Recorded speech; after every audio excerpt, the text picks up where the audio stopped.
Hello everyone, welcome back to Let's Play Rayman Origins. Today we're gonna tackle the rest of the Jibberish jungle, starting off with Go With The Flow, which is probably my favorite level in the first world, partly because it's so true to its name, and it pretty much sums up what the game can be all about. While you can take all the time to carefully do any jumps that you do, this game really allows you to move fast, and it's a very speedrun friendly game. I'd say Go With The Flow is probably the first level in the game that really shows you how to do it. And all these water slides that you see all over the place, I love them. I absolutely love them. If you press down during a jump, Rayman will lean forward, and if you hit a slope during that time and keep pressing down, he will slide and go slightly faster. So, in other words, this level allows for some pretty crazy speed. Of course, that goes for downward slopes anywhere, and attacking in them makes you go really quickly, so it could just be in my head, but it feels as if the water somehow makes you go even faster. Besides, it's a good way of experiencing a water park after 20 years or so, without looking like a complete creep. Some Balbolums hidden over here. They're probably one of the most unsatisfying things in the game when you think about it. When you hit them a number of times, they go out in a poof, they simply deflate. If any game, any platformer I've ever played with its bonus things makes a great big pop or a bling sound in Mario with the coin blocks or what have you, and Rayman Origins counters that with a very, very disappointing, deflating puff sound. I don't know, I guess I'm just rambling on about nothing, but really it's just kind of, you just wish they would go out with a bang.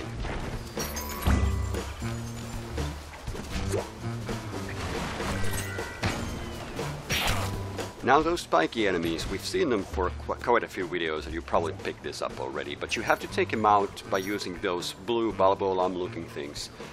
They're impervious to any of your attacks, there's no way to harm them at all. In other words, you can only avoid them or try to make them disappear like that.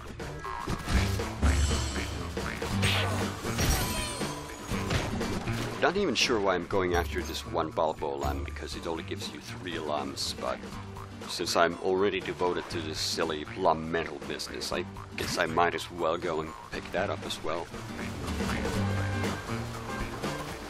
And yet another one.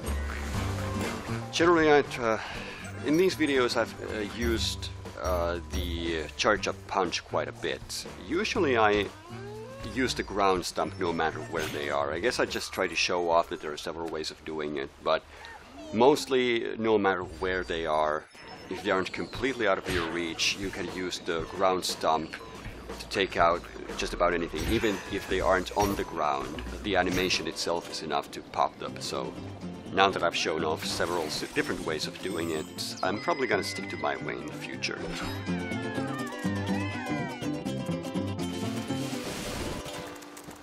So that takes care of the secrets, and oh, right.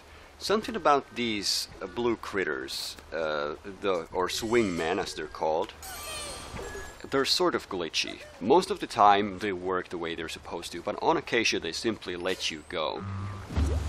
There are gonna be some instances of that later on, I'm pretty sure. Oh, see, right there? Just let me go. I didn't press anything. I have no idea what's up with that. Also, here's probably my favorite area in the entire game.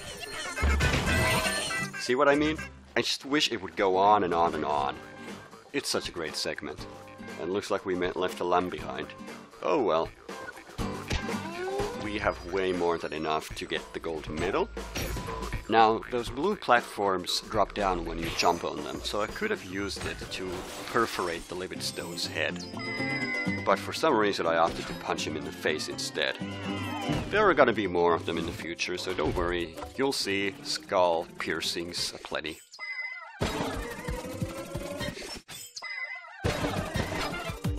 Another bucktooth lum medal in the bag. No, I'm not really sure what what's so great about those that makes Rayman so happy about them, but who am I to judge?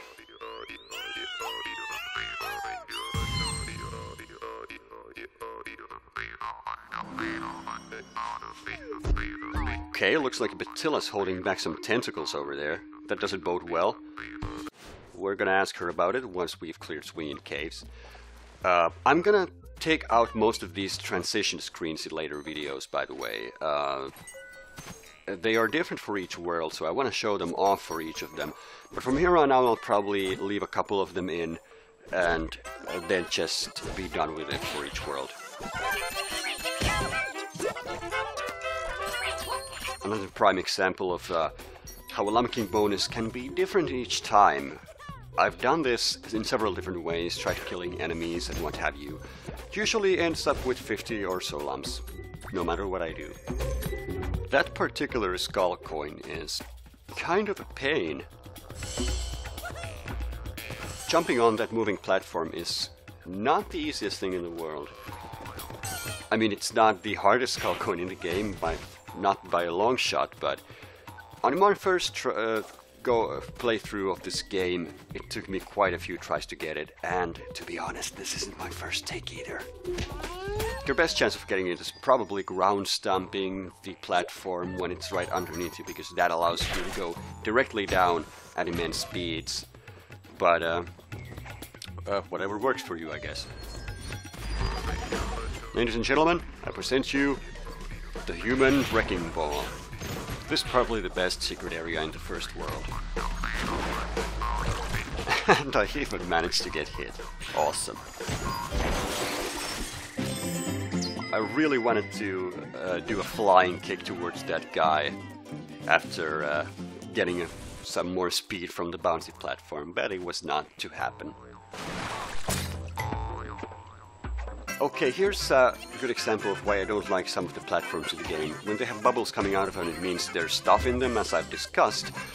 But later on, I'm pretty sure most levels just hand out everything to you immediately. But in the first world, you either have to ground stomp him like that, or you have to hit him several times. I have no idea what I'm trying to accomplish here.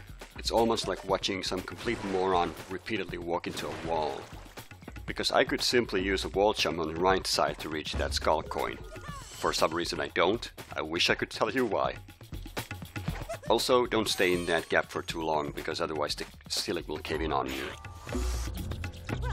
This particular segment is really annoying to speedrun, because, as you can probably guess, those platforms are never aligned correctly. Sometimes I've managed to get up there rather quickly, but it's really sheer luck. Swinging Caves, in general, is probably my second favorite area in the first world, because, as you can see, it kind of continues with the theme of go with the flow, and since I like that level so much, it doesn't come as a big surprise that this is also one of my faves. Also, secret area. Secret areas are pretty much always the same. So far, all of them just have a bunch of enemies, and you kill them and you get the cage at the end. There is a different type of secret area, but I'm not ready to discuss that just yet, since we haven't seen it.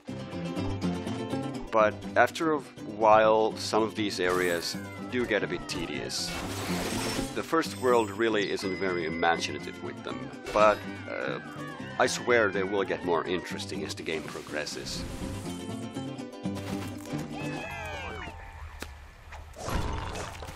That wingman over there is one of the most trustworthy in the game. He'll grab you no matter how great a speed you come at him with.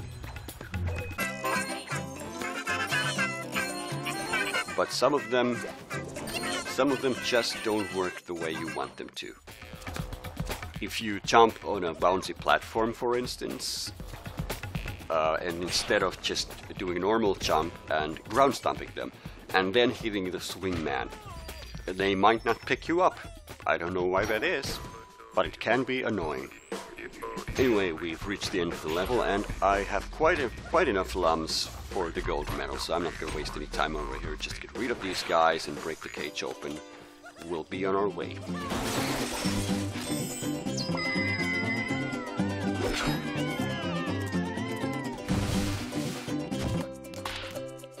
Yup, more lumps than the magician could spend in a lifetime.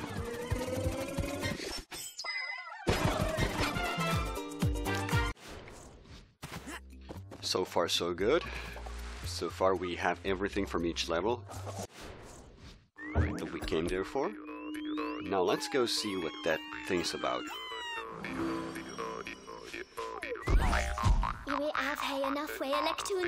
Right, so we gathered enough Electoons to get to the next world, apparently. If you don't have enough by the time you reach Batilla, then she prompts you to go back to the levels and get some more while she holds back the nightmare tentacles or something. I don't remember the exact amount, but finishing the levels by itself is not enough to get you enough Electoons, so you either have to find a couple of secrets or collect enough lumps. Anyway, these are what I call bridge levels, and they're always really short, and they have loads of lumking bonuses. As you can see, there is the single lump that we haven't picked up so far that doesn't give us a double bonus, except for the rest of them because I kind of screwed up there.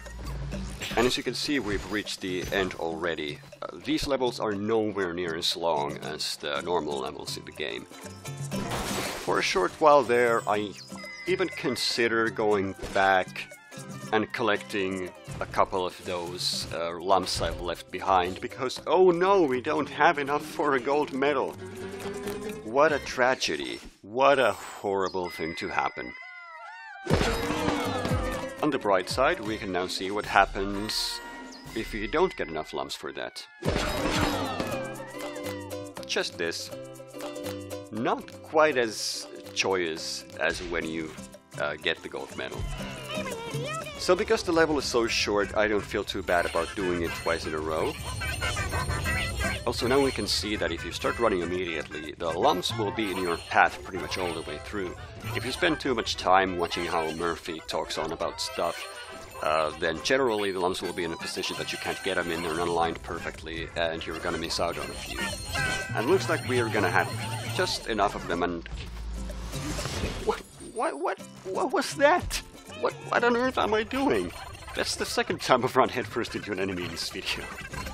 Oh well, we're just gonna do it a third time, and this time increase the speed immensely because we don't really need to see that for the third time.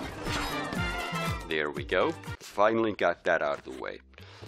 I really like the transition levels, or the bridge levels. They're short and they feel like bonus stages.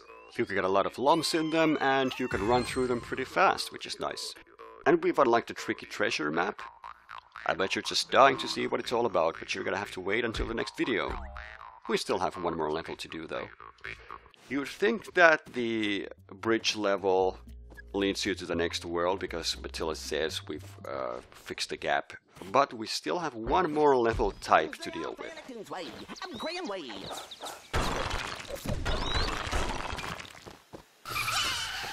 Oh, hi there! Give us a ride? Awesome. So, this here is Mosquito. If you ever played Rayman 1, you probably recognize him as the first area boss that was your friend after you beat him. Actually, I was trying to read on the Wikipedia, on the Rayman wiki, if this is the same Mosquito, and it was kind of obscure on that, and then I just kind of gave up because who cares? Anyway, as you can see, Mosquito levels are 2D flying stages, and they work pretty much in the same vein as Gradius or other shoot-em-ups. Loads of collectibles, lots of button mashing, groups of enemies that give you bonuses if you manage to kill them all. And that's the gist of it. Mosquito comes with two unique ways of attacking. Well, not so unique, I suppose. One is simply firing away, killing your fingers or thumbs or whatever your control scheme is.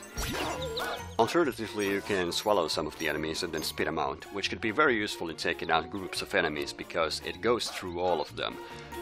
Not sure how well it's conveyed here, but it also makes your controls very clunky so long as you hold them in. It takes Mosquito a while to react to your button presses. Also noteworthy, missiles don't kill enemies immediately. But if you shoot an enemy towards another enemy, that will get rid of them immediately. Which can be seen here. Oh, no, can't be seen here. We'll see it in a bit. What I like about the stages is that they sometimes give you ways to deal with the enemies with the environment. But later on, because as you'd expect, the first level is kind of easy.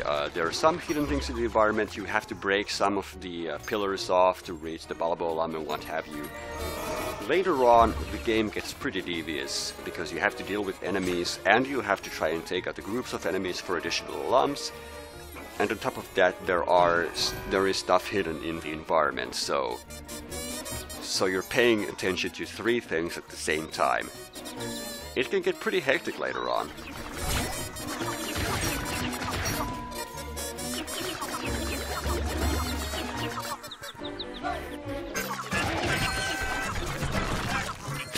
I love that you can crush that guy. And, oh no!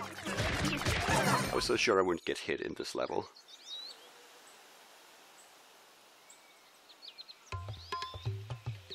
Take note of the music change over there. The background has also changed. There's no longer a jungle in there. This is the game's way of telling that we've actually reached the next world, and it's a really subtle way of doing it. On your first go, you don't even realize what's really going on. But when we reach the next world, you'll know what I'm talking about. This is a nice foreshadowing of things to come, and uh-oh, giant bird out of nowhere. This is Big Bird, and he doesn't flinch when you shoot him with your normal Mosquito shot. Thankfully there are these floating explosives all around, so this really shouldn't take too long. You can kill him with your shots if you like to mash buttons, but I'm not gonna show that off because it's kind of boring. Instead, I'm just gonna use these explosives to take him out. And his method of attacking is the same as yours, but we're a lot faster than he is. Once the fight comes to a standstill, you can stay here indefinitely and get all the lumps you want. We have quite enough already, so long, birdie. I love the sound he makes when he falls down. Thanks, Mosquito. You were a great help. And we have way more than enough lumps to get all the Electoons. There are no secrets in any of the flying stages. But the requirement still is 350 lumps for the gold medal. Now, I don't want to complain too much, but I'm gonna get this off my chest. The flying stages are the low point of the game for me. I was fine with platforming, and I'm not a huge fan of the 2D shoot-'em-up genre, so to me these kind of divert attention from the good side of the game. But since these levels are going to be featured in each world from now on, I might as well just zip it. But look, we're done with the Jibberish jungle. We've paved the path for the Desert of Didgeridoos, which is where we're going next. Or we would, but we still have some unfinished business in the jungle. Our lump medallions aren't full, and we still have a tricky treasure to catch. So I hope to see you next time when we finally wrap things up in the Jibberish jungle.